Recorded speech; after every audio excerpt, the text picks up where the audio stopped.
The Navigating Disability podcast often discusses topics including disability, injury, mental health, and mentions of sensitive issues such as trauma and suicide. Listener discretion is advised. Please take care while listening. Welcome to Navigating Disability.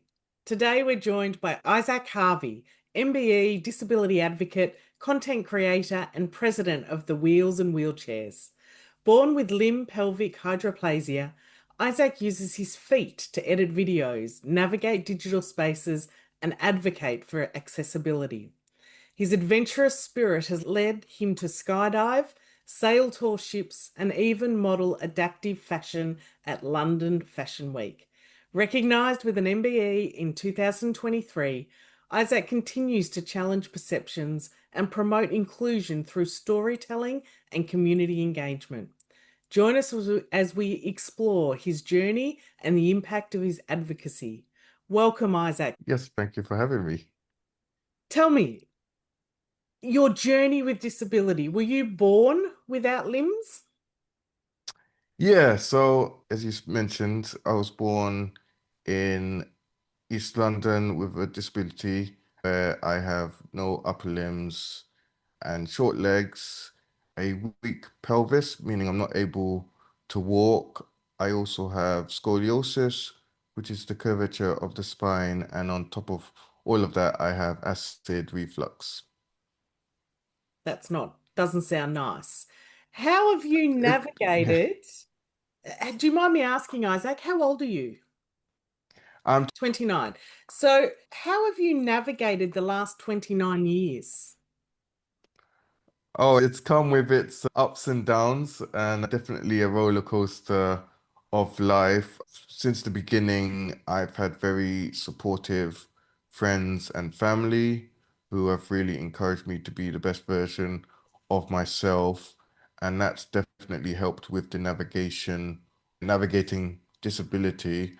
But in the beginning, it was very challenging because here in London, public transport wasn't as accessible as it is now. Train stations didn't have step-free access, and buses had steps onto them. So for the majority of my life at the beginning was getting taxis to everywhere, meaning I wasn't able to kind of be part of society in that way. And then when buses did eventually start getting ramps onto them, my mum, who's been very good in doing this, was like, okay, we should get onto the bus now. And I remember going onto the bus for the first ever time in my electric wheelchair, or maybe it was my manual chair, but the surface on the buses were a bit more slippery than they are now, and the wheels were different material. And I remember getting onto the bus and my chair just sliding all over the place. And I was like, nope, never going on the bus ever again. Never doing that again. That's too scary. But then mum kept saying, no, no, you have to keep doing it.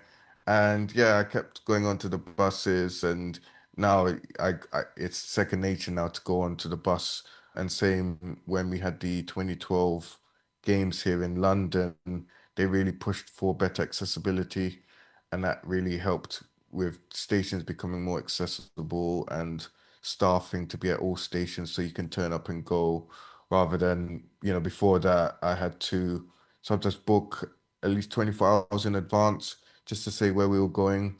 But now you can just turn up and go on the underground, which is good. And also with national rail trains, so this is ones which go outside of London, you can book 2 hours in advance for the assistance. So it's made things a lot easier, but it still comes with its challenges when lifts get broken and you have to do an alternative route Well, I and was just going to just say very that because long. I lived in London for a year, and those Okay. underground, those escalators are scary for anyone. So I don't know Yeah. how you would navigate that when the lift system would go out there. They're so, I don't know if you know, Kate, but it's just, Hmm. it's not a good situation at all for anyone. Well, it's a good thing they don't allow wheelchairs on the elevators. So, That's Oh, a very good God. thing. Yeah, yes. absolutely. So what did your Um, childhood look like, Isaac? Going through school and things like that. Was it inclusive for you, like when you were younger? yeah, so again, thanks to my mom and family, she pushed for me to go to a mainstream school and not a so, quote unquote special needs school. Mom really wanted me to go to mainstream, but with that came with making sure I went to a school that had learning support assistants, which would help me during class and dinner and sorry, lunchtime, and making sure that I was able to still be part of school. Were you bullied at all throughout your schooling? Yeah, there was one case where I was, and that was a very overwhelming experience. It wasn't like a long-term thing, but it was this one time where this older boy, because it was in primary school, so year one to year six, and he was much older than me. He thought he was being a bit funny and playing a bit of games, but he kept on pushing my chair and laughing, and I didn't think it was very comfortable, and I was crying, and it was a very overwhelming experience. But I wouldn't say I was bullied long term, like all the time, no. Did you have a lot of support at school? For instance, with that bullying incident. I know I had the learning support assistants, but I can't remember what had happened, but they were away from me at that point, and that was a very isolating experience. In that moment, I felt like there was no one there I could really speak Mm. to. I think once they finally saw me crying my eyes out, they came to the attention and did sort it out. But yeah, I feel like I have had support during school, but there's been times where, like when I went to secondary school, even though it was good, the school, and I think this is like in traditional education, they really pushed for me to go to university, and they said, you really need to go. And some of the teachers would go a bit far with it and say, oh, if you don't go to university, you won't be successful. And one of the teachers knew that I was having troubles understanding about relationships. And they said, oh, if you go to university, then you're probably going to get into a relationship. And it was just very overwhelming that it came to a point where it really put me off going to university. It didn't seem like an advertising thing to go to. So I didn't end up going to university because the school which wanted me to go ended up pushing me away from it. In my school, I did media studies, and as I was doing the course for 2 years, as it was reaching the end of it, I was like, yeah, I don't want to do the 9 to 5, and I want to just be creative. So I think it was that which kind of was like, yeah, I'm going to be quite restricted if I go down the uni route or down the traditional route. I kind of want to do my own thing, and I've always had a creative mind. So being able to do media was like, oh, this is an opportunity for me to express myself creatively.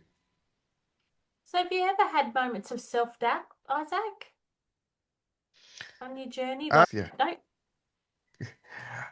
yeah. I feel that really happened during my mental health journey, where I was really relying on external life for an internal experience and looking at how society plays out.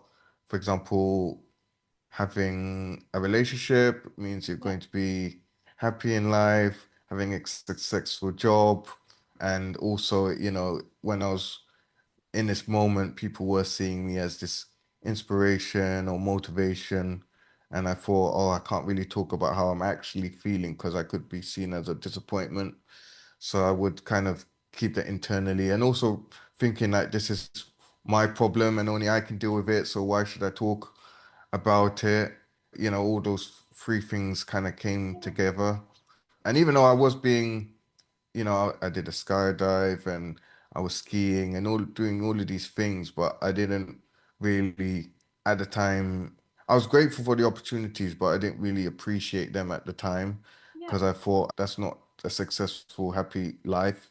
Even though I was enjoying them at the time, it just wasn't really, I didn't put two and two together.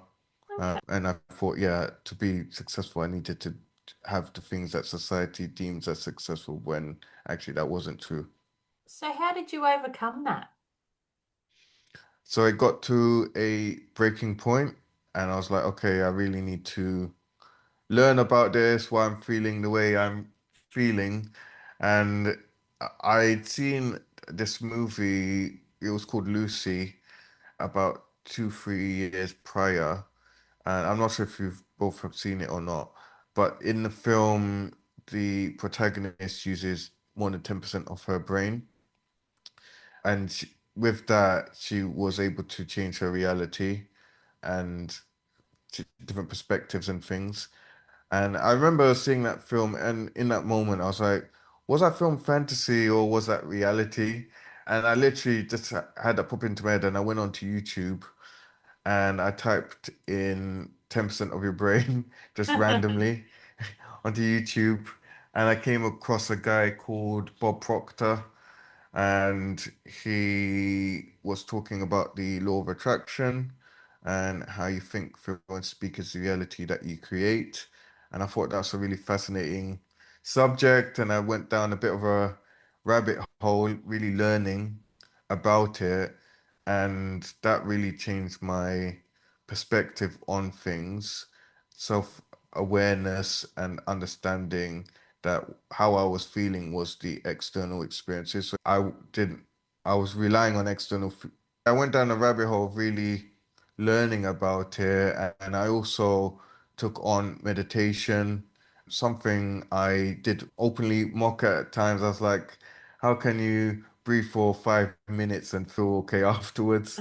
But actually, after doing it, I really understood it and how much that really helped with my mindfulness. And when I did learn about it, I was like, okay, life's all about positivity, and that's what it's all about.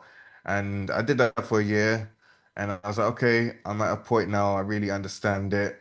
Don't need to do any more meditation, don't need to do any more learning. I get it now. And then 2 weeks later, I was back to square one, feeling down and feeling depressed.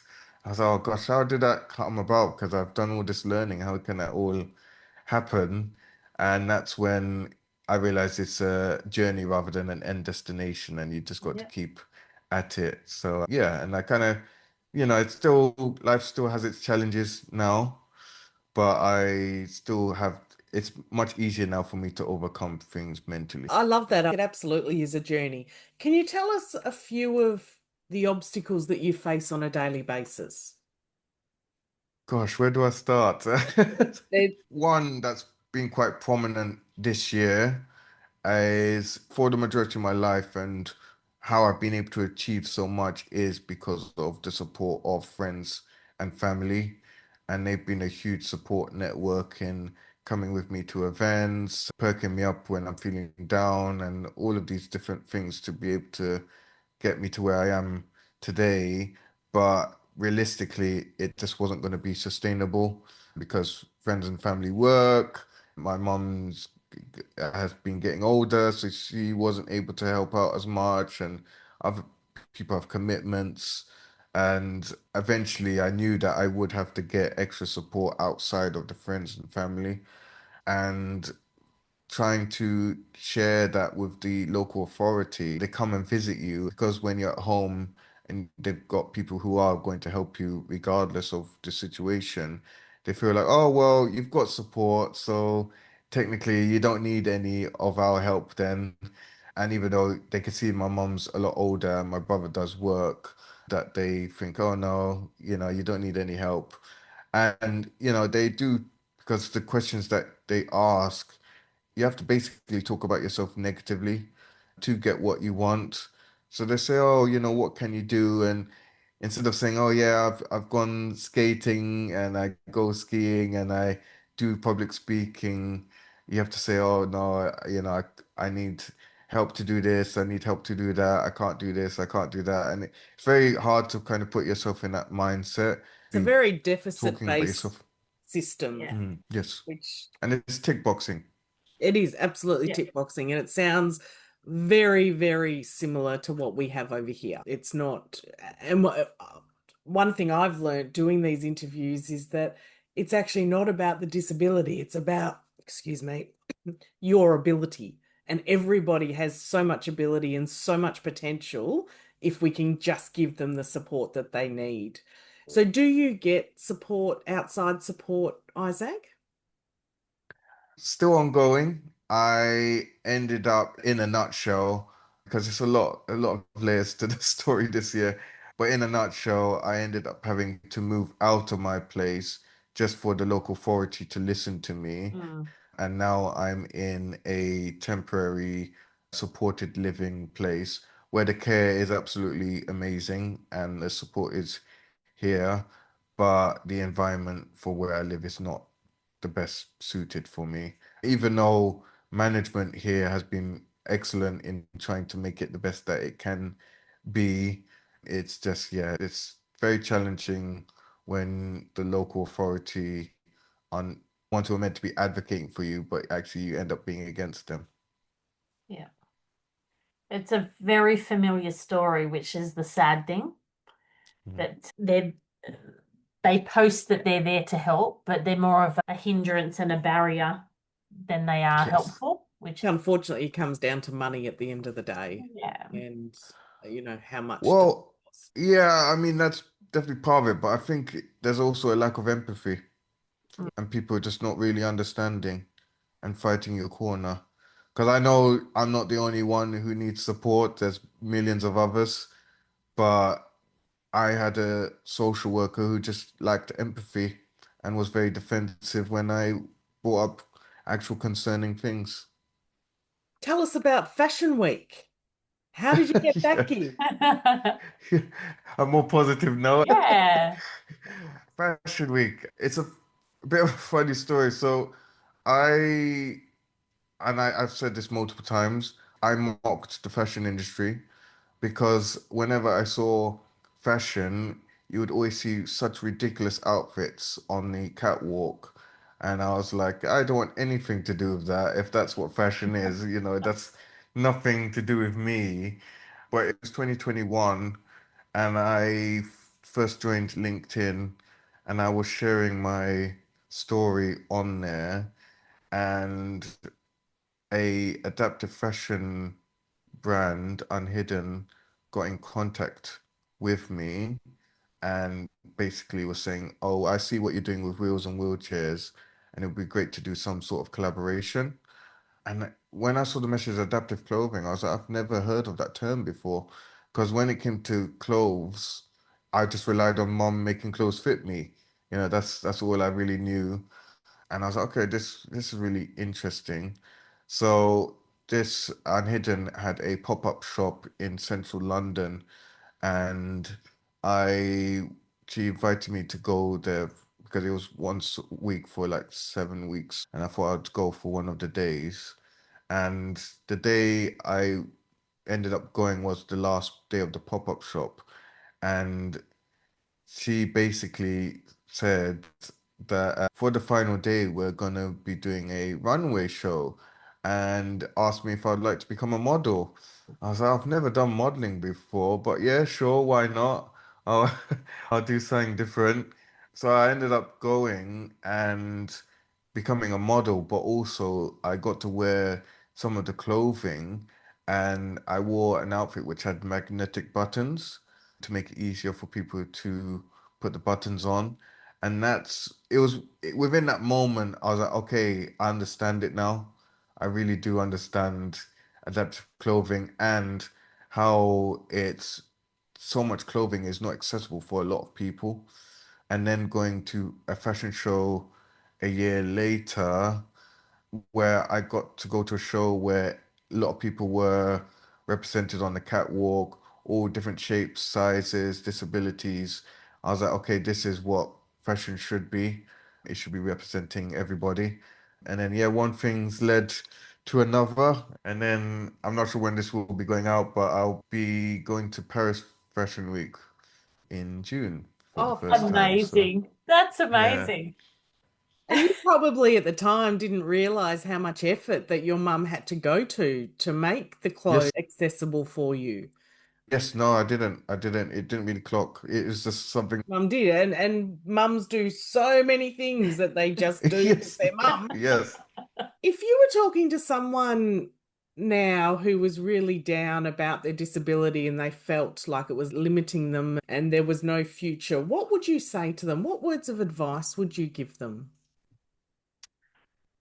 Well, I'll be very realistic. It's one of those questions where it's like, what would I say to my younger self as well? Knowing all the challenges that I've had to go through and continuing to go through, is that, there are people around you who do want to listen to you and do want to hear the honest truth, and realizing that you're not alone in the fight for equality and making things right for those with disabilities.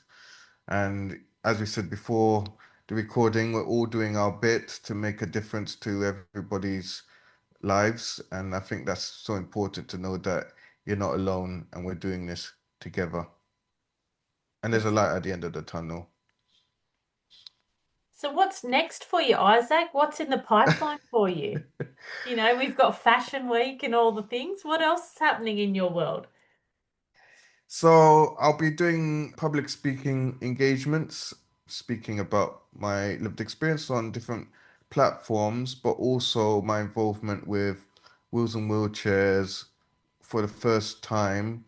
So in France, there's the Le Mans track. I don't know if you've heard of it, but they usually do the 24-hour racing on the track, but they do a roller skating event every year. And for the first time, they're allowing wheelchair users to participate, where we'll be doing a 12-hour relay around the track, which is quite cool. Other events outside of that, we're working alongside my friend Nick Wilson in showcasing outdoor activities with disabilities, and my friend Kat, who I've made great friends with through the fashion industry, where she's making really cool adaptive clothing, really highlighting her work and what she brings to the table, and kind of going with the flow, because with most of the things I have done, they weren't on the bucket list. So we'll see what's next. Lots of opportunities presenting themselves to you. Yes, that's it. Yeah. And it really is about making the most of everything Yeah. that's presented to you. You never know where that will lead. What are your Mm. hopes for the future for the disability community? What changes do you want to see? I think ultimately what really needs to happen is a narrative shift in disability not being seen as a bad thing. Because I think when people hear about disability, it's like, oh no. Well, actually, there's two degrees of it. It's either it's a really sad thing and life is really hard, which it can be, but it can be very fulfilling too, or it's very inspirational by me just going to the shops. So we kind of need to normalize it more, and it not being such a bad thing. Like it's just a normalized thing, but also realizing any one of us at any given time can gain a disability through health condition or accident, long term or short term. This could happen to every one of us. So it should be at the forefront of everybody's mind, because, yeah, it Yeah. could happen to any one of us. I think that's the thing. It's dispelling the fear of being different. Mm. Everyone's different. It doesn't matter if you're Yeah, able-bodied or you have a different ability. We're all yeah. different. So we just need to accept it and Mm, treat everyone as equals. Isaac, thank you so much for your time today. We've loved of talking course. to you and getting your journey and where you're headed. We will be watching Paris. Oh yeah, absolutely. So, I can't Yes. wait. and LinkedIn and Facebook. Please keep in touch. Have a great Yes. evening.